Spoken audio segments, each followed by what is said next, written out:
नमस्कार, आप देख रहे हैं एनएमएफ न्यूज। मेरा नाम है ऋतिक ठाकुर। एक नए शिक्षा मंत्री अब प्रहलाद जोशी, क्योंकि धर्मेंद्र प्रधान ने इस्तीफा दिया और उसके बाद प्रहलाद जोशी शिक्षा मंत्री का प्रभार उन्हें दिया गया।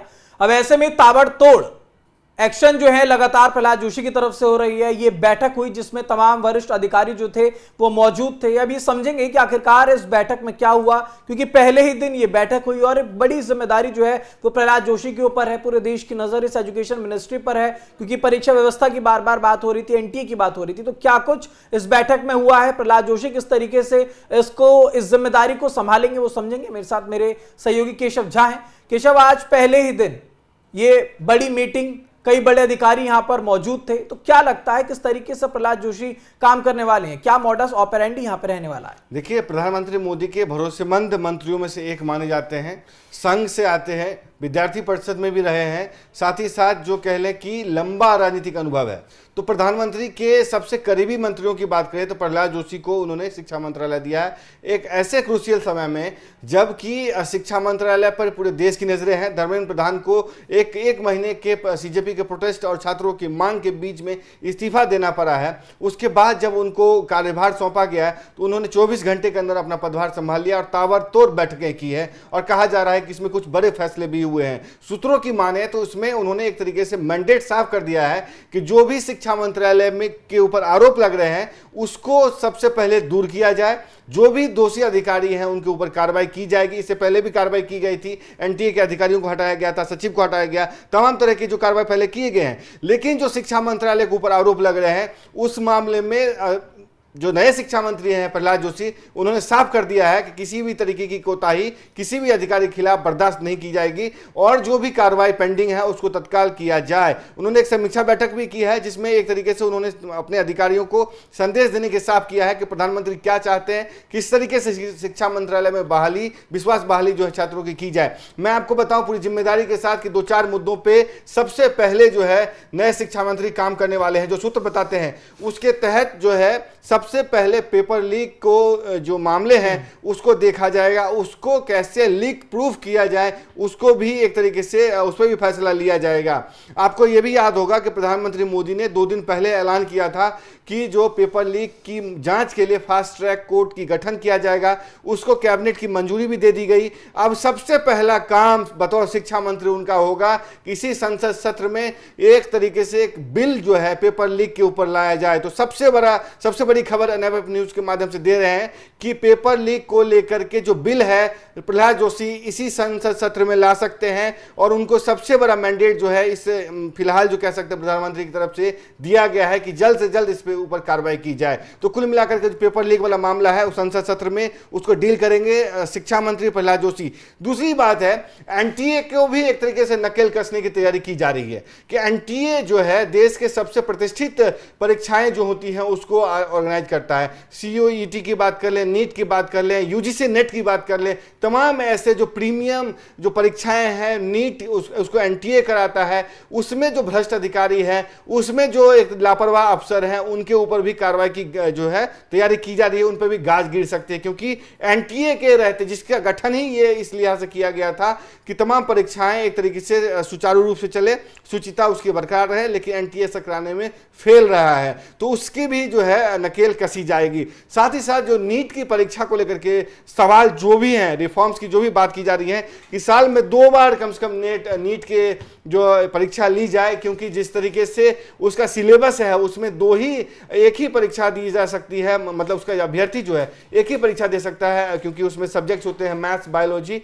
और फिजिक्स, केमिस्ट्री, बायोलॉजी, ये 3 ही सब्जेक्ट के तहत वो देता है। उसको मैथ से कोई लेना देना है, दूसरे से लेना देना नहीं है, दूसरे परीक्षा दे नहीं सकता। तो 12th बेस पे कुछ मांग जो की जा रही है कि साल में 2 बार परीक्षा हो, तो उसको लेकर के भी हो सकता है बड़ा फैसला लिया जाए। साथ ही साथ जो कह लें कि शिक्षा मंत्रालय में लोगों का जो विश्वास हिला है या छात्रों की जो मांगे हैं उनको एक तरीके से इंप्लीमेंट करना सबसे बड़ी जिम्मेदारी के तौर पे प्रहलाद जोशी के ऊपर रहेगी और वो इस बैठक में उन्होंने साफ कर दिया है, एनएमएफ न्यूज के माध्यम से हमारे सूत्र बता रहे हैं।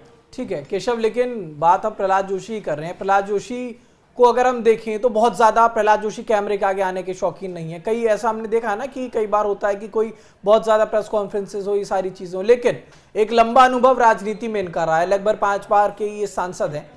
अब ये क्योंकि जिस तरीके से सीजेपी का प्रोटेस्ट हुआ, छात्रों ने जो जो मांगे रखी, अब आज हालांकि ये बैठक भी हुई है, लेकिन वो कितना चैलेंजिंग अब ये मिनिस्ट्री फिलहाल प्रहलाद जोशी के लिए हो सकती है? देखिए, एक ऐसा मंत्रालय है जिसका मंत्री तो हर कोई बनना चाहता है, लेकिन कोई इसको संभाल नहीं सकता, क्योंकि इसमें छात्रों की उम्मीदें इतनी केशव, एक सेकंड में आपको और रोक रहा हूं।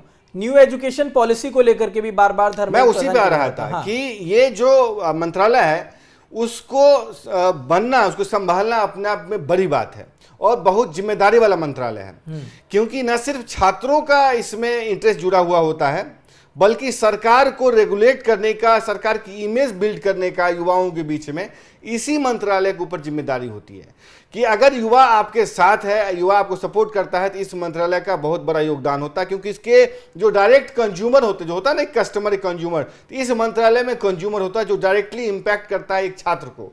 तो छात्र जो आगे चल करके आपका वोटर भी, आपका समर्थक भी बनता है। तो इस लिहाज से समझिए कितना बड़ा मंत्रालय है ये, इसको संभालने वाला कितनी बड़ी जिम्मेदारी होती है। दूसरी तरफ मैं आपको याद दिलाता हूं ऋतिक कि ये मंत्रालय ऐसा मंत्रालय है जिसपे कि संघ की भी नजर होती है। मैं पूरी जिम्मेदारी के साथ कहता हूं कि संघ कम से कम सांस्कृतिक मामलों के मामले और शिक्षा मामलों में संघ की पैनी नजर रहती है और उसकी सलाह के बगैर कोई भी फैसला नहीं लिया जाता है। भले मंत्रालय कोई भी कहे कि प्रधानमंत्री मोदी में इस तरीके से नहीं होता है, लेकिन संघ की राय, संघ के विचार जरूर लिए जाते हैं और संघ को नजरअंदाज नहीं किया जा सकता। इसलिए आप देखते हैं कि संघ प्रमुख का बयान सामने आता है, चंद घंटों के अंदर जो है धर्मेंद्र प्रधान का इस्तीफा हो जाता है। और इसलिए हाथ से अब देखें तो इस सबसे बड़े मैंडेट में से एक है शिक्षा मंत्रालय का NEP, यानी कि न्यू एजुकेशन पॉलिसी, राष्ट्रीय शिक्षा नीति जो है उसको इंप्लीमेंट करना पूरी तरीके से सबसे बड़ी टॉप प्रायोरिटी में से एक होगा। पेपर लीक बिल के बाद उसको पेश करने के बाद इसको कैसे इंप्लीमेंट करना है, कैसे आगे बढ़ाना है, यह सबसे बड़ी प्रायोरिटी होगी किसकी? आप समझ लीजिए प्रहलाद जोशी की, क्योंकि संघ जो है डायरेक्टली चाहता है कि NEP एक तरीके से लागू हो।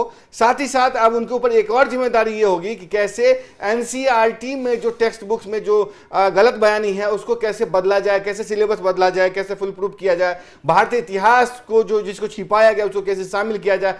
इन सब जो मांग है उसको शामिल करने की मांग की जा रही है, तो उसको उसकी भी जिम्मेदारी होगी। तो समझ लीजिए, लेकिन सबसे सही व्यक्ति का चुनाव जो है फिलहाल की दृष्टि से देखें मोदी सरकार में प्रधानमंत्री मोदी ने किया है, क्योंकि एक मजा हुआ खिलाड़ी, BA कर्नाटका विश्वविद्यालय से किए हुए हैं, धारवाड़ हुबली से पैदा हुए, विजयनगर में उनका जन्म हुआ, 5 बार के सांसद हैं, संघ से होते हुए बीजेपी में आए, कश्मीर बचाओ आंदोलन का नेतृत्व किया, ईदगाह मैदान जो था उसमें तिरंगा फहराने वाले आंदोलन का नेतृत्व किया, वक्फ कमेटी का नेतृत्व किया, लोकसभा स्पीकर के पैनल में रहे। तो तमाम जो जिम्मेदारियां हैं संगठन से लेकर सरकार तक, संसदीय कार्य मंत्री रहे, और सरकार कैसे चलती है, संसदीय कामकाज कैसे चलता है, नियम कानून क्या कहता है, किस तरीके से दांव पेच संसद में होते हैं, फ्लोर मैनेजमेंट कैसे होता है किसी बिल का, उनसे बेहतर कोई नहीं जानता।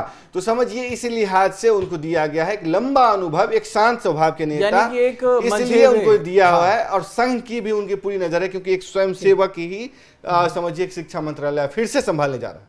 ठीक है, तो क्योंकि पहले भी कई बड़ी जिम्मेदारी प्रहलाद जोशी निभा चुके हैं और अब उन्हें शिक्षा मंत्रालय मिला है, तो अब देखना होगा, क्योंकि इसमें तो कोई दो राय नहीं है, चैलेंजेस बहुत सारे हैं। एजुकेशन पॉलिसी से लेकर के संसद में संशोधन भी कराना है, सारी चीजें हम देखेंगे। लेकिन अभी फिलहाल पूरे देश की नजर एजुकेशन मिनिस्ट्री पर है और आज ये बैठक हुई जिसमें तमाम बातें हुई, परीक्षा व्यवस्था से लेकर सारी चीज। अब देखेंगे आगे चल के क्या कुछ इसमें जो भी अपडेट आएगा आप तक लगातार पहुंचाएंगे। देश दुनिया से जुड़ी तमाम खबरों के लिए देखते रहिए NMF न्यूज।